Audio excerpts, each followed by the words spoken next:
Il m'arrive d'entendre que méditer, c'est une activité qu'on doit faire dans une sorte de bulle hors du temps et de la réalité, que d'une certaine manière, la méditation est réservée à des personnes retirées du monde.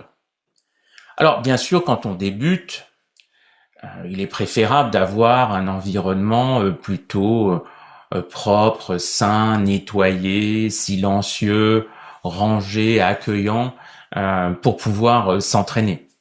Par contre, plus à long terme, on aura besoin d'apprendre à méditer en toutes circonstances, dans n'importe quel environnement.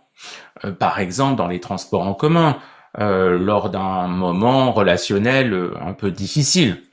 D'ailleurs, dans l'épisode 10 de cette saison 1 de Méditer pas à pas, vous retrouverez la pratique de l'espace de respiration qui normalement se fait à peu près en 3 minutes et qui est typiquement une pratique de méditation pour pratiquer au quotidien dans n'importe quelle circonstance. Surtout, méditer, c'est se rapprocher de ses états intérieurs. Fluctuations émotionnelles, sensations plus ou moins agréables ou désagréables, sensations corporelles, des pensées qui sont plus ou moins envahissantes, ou de façon plus subtile, des mouvements énergétiques internes. Donc en fait, la méditation, c'est aller à la rencontre de l'épaisseur de notre réalité interne et de sa complexité. Donc méditer, ce n'est pas créer des moments de bulle de bien-être au milieu du tumulte.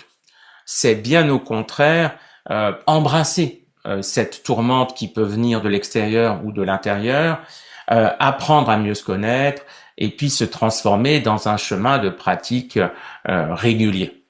Voilà, si vous êtes intéressé pour prolonger cette réflexion sur ce qu'est ou n'est pas la méditation, je vous invite à télécharger le manuel de la saison 1 de Méditer pas à pas. Le lien est sur la page d'accueil de la chaîne YouTube ou en bas de cette vidéo. Et puis à tout bientôt pour prolonger encore un peu cette réflexion.